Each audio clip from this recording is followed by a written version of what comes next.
ये कहानी एक ऐसी फर्जी टीचर के बारे में है जो अपने ही एक स्टूडेंट के प्यार में पागल हो जाती है और उसको पाने के लिए वो बेशर्मी की किस हद तक जाती है।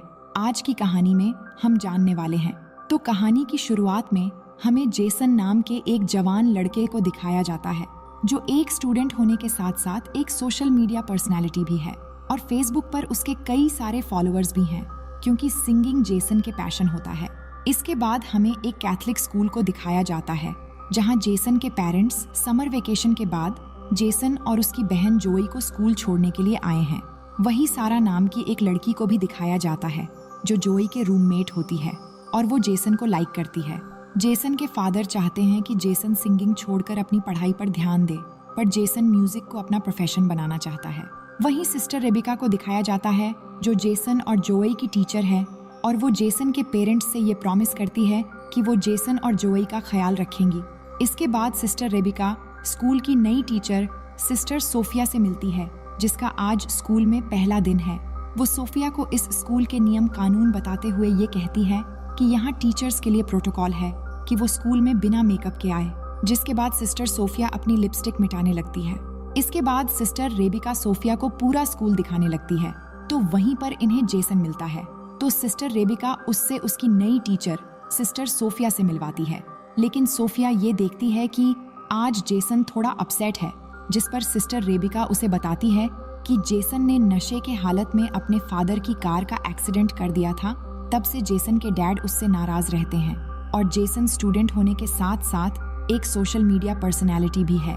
अब इसके बाद जैसे ही सोफिया अपने कमरे में आती है तो वो अपने लैपटॉप में जेसन को देखकर उसकी तरफ अट्रैक्ट होने लगती है और जेसन को लैपटॉप पर ही किस करती है, जिससे ये पता चलता है कि सोफिया जेसन को पहले से जानती है। अब अगले दिन वो अपनी पहली क्लास अटेंड करने जाती है और सभी स्टूडेंट को अपना इंट्रो देती है, लेकिन उसी दौरान जेसन और सारा को बात करते हुए देखकर सारा को आगे बिठा देती है, जिस पर सारा को बहुत गुस्सा आता है। लेकिन ये देखकर जेसन की बहन जोई को थोड़ा अजीब लगता है क्योंकि कैथलिक स्कूल में टीचर्स इस तरह का रूड बिहेव नहीं करते हैं। अब जैसे ही सोफिया बुक ओपन करती हैं तो जोई कहती हैं कि क्लास शुरू होने से पहले सभी प्रेयर करते हैं, जिसके बाद सोफिया खुद प्रेयर करने के बजाय वो जोई को प्रेयर करने के लिए कहती हैं, जिसके बाद जोई प्रेयर करती हैं और उसके साथ सारे स्टूडेंट्स भी प्रेयर करने लगते हैं। तभी जोई देखती है कि सोफिया प्रेयर नहीं कर रही और वो ये बात अपने भाई जेसन को बताती है। तभी जेसन को उस समय सारा का मैसेज आता है, इसलिए वो जोई की बात पर इतना ध्यान नहीं देता। अब स्कूल के बाद सोफिया जेसन से मिलकर पूछती है कि क्या सारा तुम्हारी गर्लफ्रेंड है? तो जेसन कहता है कि मेरी कोई गर्लफ्रेंड नहीं है। ये सुनकर सोफिया बहुत खुश होती है, पर अगली सुबह वो जेसन और सारा को किस करते हुए देख लेती है और जेसन को क्लास में भेजकर सारा को डांटने लगती है, जिस पर सारा कहती है कि तुम मुझे नहीं जानती, मैं उस आदमी की बेटी हूँ जो इस स्कूल को फंड्स दिया करते हैं। लेकिन सोफिया को इस बात से कोई फर्क नहीं पड़ता और वो उसे जेसन से दूर रहने के लिए कहती है। अब क्लास के बाद सोफिया जेसन को रुकने के लिए कहती है और उसे कहती है कि तुमने तो कहा कि तुम्हारी कोई गर्लफ्रेंड नहीं है, फिर तुम सारा के साथ क्या कर रहे थे? जिस पर जेसन के पास इस बात का कोई जवाब नहीं होता। जिसके बाद सोफिया कहती है कि तुम एक बार मेरे चैम्बर में आकर मिलना।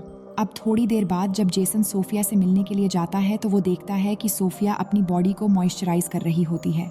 असल में सोफिया ने जानबूझकर अपने कमरे का दरवाजा खुला रखा था ताकि जेसन उसे ऐसी हालत में देखकर उसकी तरफ अट्रैक्ट हो जाए।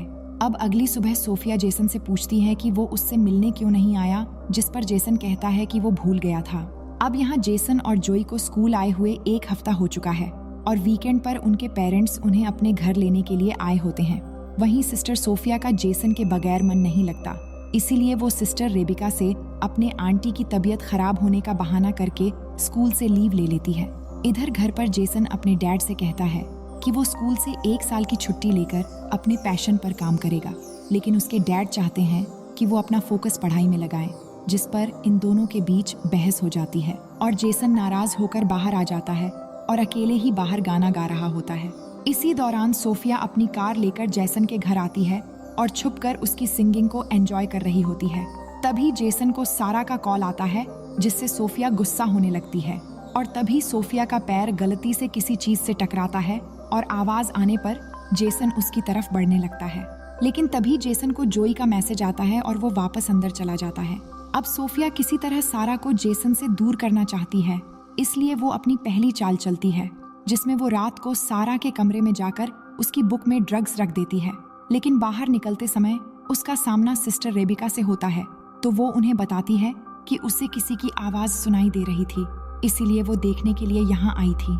इसी दौरान जोई नींद से उठ जाती है, जो सारा के रूम में ही रहती है, और दोनों की बातें सुनकर उसे सोफिया पर शक होने लगता है।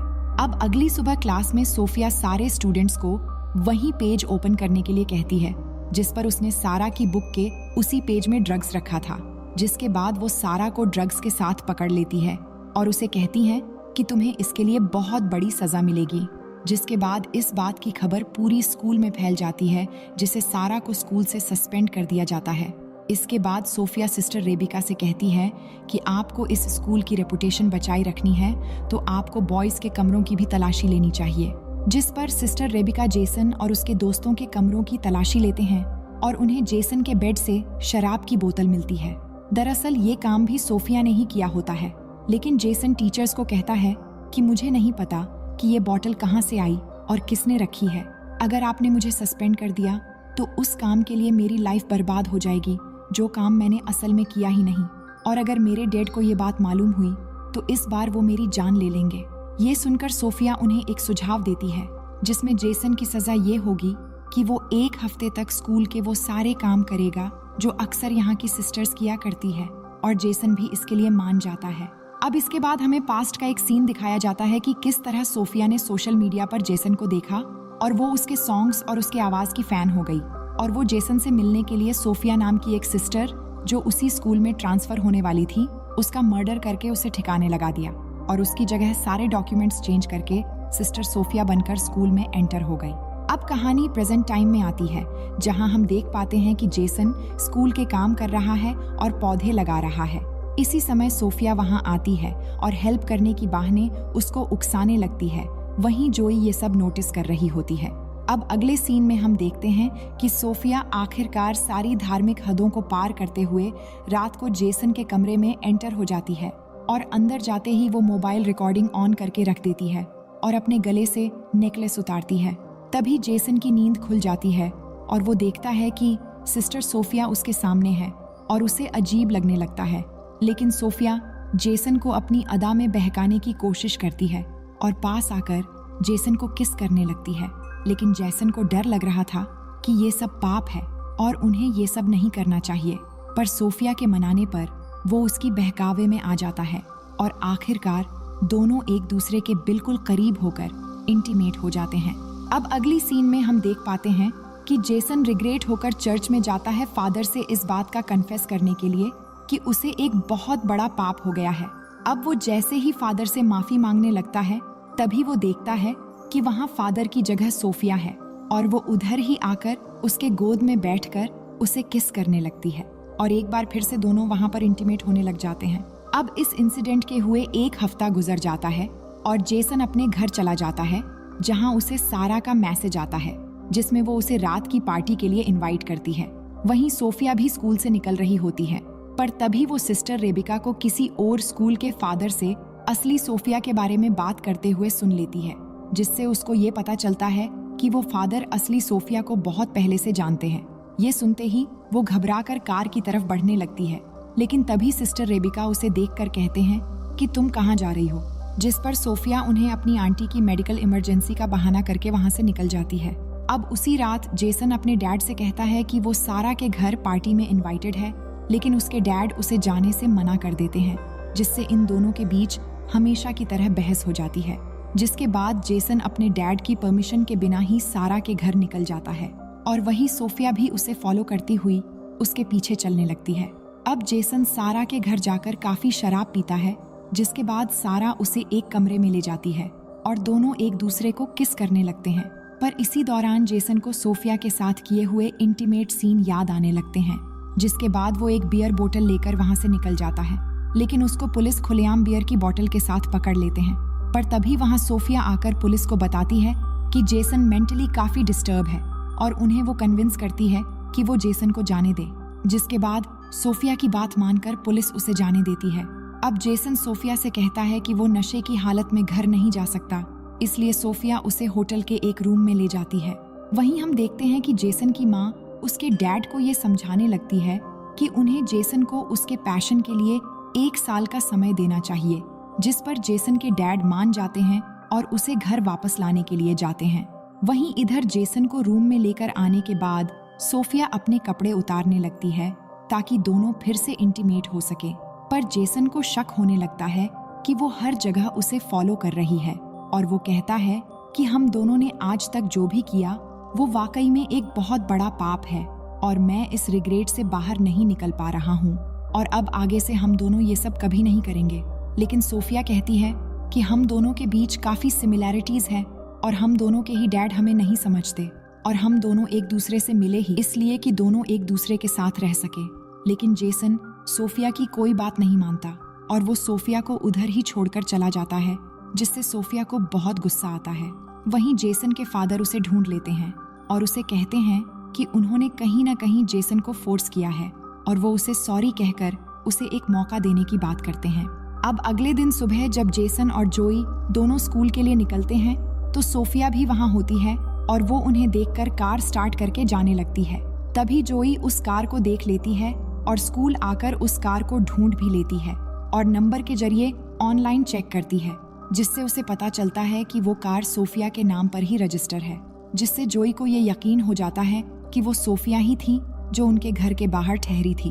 वहीं इधर जेसन अपने कमरे में जाता है तो सोफिया उसे बेहोश पड़ी मिलती है, जिससे वो घबराकर उसे होश में लाने के लिए माउथ टू माउथ ऑक्सीजन देने की कोशिश करता है। लेकिन उसे पता चलता है कि सोफिया नाटक कर रही है, जिस पर जेसन सोफिया पर गुस्सा होकर ये कहता है कि मैं इस बारे में फादर को रिपोर्ट कर दूंगा। लेकिन सोफिया को इस बात से कोई फर्क नहीं पड़ता और वो कहती है कि अगर तुमने रिपोर्ट किया तो मैं भी सभी को बता दूंगी कि तुम एक स्टूडेंट होकर किस तरह एक टीचर के साथ बेशर्मी की सारी हदें पार कर चुके हो। अब जेसन समझ जाता है कि वो बुरी तरह फंस चुका है। तभी उसे जोई फोन करके सोफिया के कार के बारे में बताती है, जिस पर जेसन उसे कहता है कि वो इस बारे में किसी को न बताए। अब आगे हम देखते हैं कि क्लास में प्रेयर के बाद सिस्टर रेबिका सारा को दोबारा वापस लेकर आई है, जिसे सोफिया को बहुत गुस्सा आता है और क्लास के बाहर सोफिया सिस्टर रेबिका को नियम समझाने लगती है कि किस तरह आप सारा को वापस स्कूल में परमिशन दे सकती हैं, जिस पर सिस्टर रेबिका कहती हैं कि तुम मुझे नियम कानून मत सिखाओ, मुझे पता है कि क्या करना चाहिए और क्या नहीं, और तुम पहले प्रेयर करना सीखो। अब एक तरफ सारा के वापस आने की खुशी में जेसन सिंगिंग कर रहा होता है तो दूसरी तरफ सोफिया गुस्से में आकर एकदम साइको की तरह बिहेव करने लगती है। इसके बाद हम देखते हैं कि सारा जब नहा रही थी तो सोफिया वहां जाकर उसके सर दीवार पर मार मार के उसकी जान ले लेती हैं और फिर साबुन गिराकर इस मर्डर को एक नॉर्मल एक्सीडेंट की तरह दिखाने की कोशिश करती हैं। इसके बाद जब जोई नहाने के लिए जाती हैं तो वो सारा को मरी हुई देखकर चिल्लाने लगती है। इसके बाद सारा की बॉडी को पोस्टमार्टम के लिए ले जाया जाता है। इसी दौरान सारा की लाश देखकर जोई ये कह रही होती हैं कि इतने सालों में शावर लेते समय कभी भी ऐसा नहीं हुआ, यहाँ कुछ न कुछ तो गड़बड़ जरूर हुआ है। अब अगले दिन चर्च में प्रेयर करने के बाद जब सोफिया बाहर आती है तो जेसन सोफिया से कहता है कि जरूर तुमने कुछ किया होगा, जिस पर सोफिया कहती है कि पुलिस ने इसको एक एक्सीडेंट डिक्लेयर कर दिया है और वैसे भी यहाँ कोई गुनहगार नहीं है और सबसे बड़े गुनहगार तो तुम हो जिसने एक नन के साथ संभोग किया है। ये कहकर वो उसे वो MMS दिखाने लगती है जो उसने इंटीमेट होने के दौरान छुपाकर रिकॉर्ड किया था और वो कहती है कि अगर तुमने सारा के बारे में कुछ भी अपनी जबान से निकाला तो मैं ये MMS सोशल मीडिया पर वायरल कर दूंगी। अब अगले दिन सुबह जब सोफिया जेसन और जोई को घर जाते हुए देखती है तो इस बार वो सिस्टर रेबिका से अपने आंटी के डेथ का बहाना बनाकर वहां से निकल जाती है और उसी रात जेसन और उसकी फैमिली डिनर के लिए बाहर एक रेस्टोरेंट में जाते हैं, पर वहां वो देखते हैं कि सिस्टर सोफिया भी यहाँ आई हुई है। इसके बाद सोफिया जेसन के पेरेंट्स को अपना इंट्रो देती है, जिस पर उसके डैड उसे अपने साथ ज्वाइन होने के लिए कहते हैं। लेकिन जेसन नहीं चाहता कि वो यहाँ बैठे, पर उसके डैड सोफिया के बैठने का इंतजाम कर देते हैं और वो उनके साथ बैठ जाती है। लेकिन जेसन अनकंफर्टेबल होने लगता है और ये सब उसकी बहन जोई नोटिस कर रही होती है। वहीं सिस्टर रेबिका सोफिया के आंटी के डेथ पर फूल भेजने के लिए उस जगह का पता लगाने की कोशिश करती है, जिससे उन्हें ये मालूम होता है कि उधर किसी की भी डेथ नहीं हुई और ना ही वो सोफिया का एड्रेस है। इधर जोई के कहने पर जेसन अपनी बहन को सब कुछ बता देता है कि किस तरह वो धीरे धीरे सोफिया के जाल में फंस गया और सोफिया ने उनके इंटीमेट होने का एक MMS भी बना लिया है, इसलिए वो कुछ भी नहीं कर सकता। जिसके बाद दोनों मिलकर एक प्लान बनाते हैं कि वो नन असली सोफिया है या नहीं, इसकी सबूत तलाश करेंगे। अब अगले दिन हम देखते हैं कि सिस्टर रेबिका को रात के कॉल पर सोफिया पर शक हो चुका था, इसलिए वो सोफिया को अपने कमरे में बुलाकर ये कहती है कि जब से तुम आई हो कुछ न कुछ गड़बड़ होता ही जा रहा है और तुम्हारे आते ही मैंने अपने बेस्ट स्टूडेंट्स को सस्पेंड भी कर दिया और अब तुम्हारी आंटी की डेथ का झूठा खबर भी पकड़ा गया है। ये कहकर वो फादर से कंप्लेंट करने जाने ही वाली होती है, तभी सोफिया एक लैंप से मारकर सिस्टर रेबिका को घायल कर देती है। वहीं हम देखते हैं कि जेसन और जोई सोफिया के कमरे में पहुंच जाते हैं उसके खिलाफ सबूत ढूंढने के लिए, जहां जाकर उन्हें असली सोफिया का लैपटॉप मिल जाता है और साथ ही उस लड़की का लैपटॉप भी मिलता है जो सोफिया बनकर यहाँ आई हुई है, जिसका असली नाम लॉरा है। और वो देखते हैं कि उसने जेसन के कई सारे पिक्चर्स सेव करके रखी हुई है। ये देखकर वो दोनों समझ जाते हैं कि लॉरा पूरा प्लान बनाकर यहाँ आई है। अब ये बात वो सिस्टर रेबिका को बताने के लिए जाते हैं, तभी उनका सामना सोफिया यानी लॉरा से होता है और वो जेसन के हाथ में अपना लैपटॉप देखकर ये समझ जाती है कि उसका राज खुल चुका है। लेकिन वो जेसन से अपने पागलपन का इजहार करते हुए ये कहती है कि तुमने जितने भी गाने गाए हैं वो सब मेरे लिए ही थे, जिससे जेसन और जोई समझ जाते हैं कि ये लड़की पूरी तरह से साइको बन चुकी है। जिसके बाद वो आगे बढ़ने लगते हैं, लेकिन तभी मौका देखकर सोफिया जोई पर लैंप से वार कर देती है, जिससे जेसन गुस्से में आकर उसका गला दबाने लगता है। तभी वो जेसन के पैरों के बीच लात मार देती है, जिससे वो दर्द से गिरकर बेहोश हो जाता है। जिसके बाद वो जोई को फिर से उसी लैंप से मारने ही वाली होती है, तभी वहाँ पर सिस्टर रेबिका आकर उसके हाथ से वो लैंप छीन लेती है, लेकिन वो सिस्टर रेबिका को भी मारने लगती है। तभी जेसन होश में आकर अपनी जेब से स्क्रू ड्राइवर निकालता है और सोफिया की पीठ में वार कर देता है, जिससे वहीं पर सोफिया की मौत हो जाती है। इसके बाद हमें स्कूल के ग्रेजुएशन का दिन दिखाया जाता है, जिसमें जेसन के डैड जोई को उसकी मॉम की कार और जेसन को एक नया गिटार गिफ्ट करते हैं और इसी सीन को दिखाते हुए ये शानदार कहानी यहीं पर खत्म हो जाती है।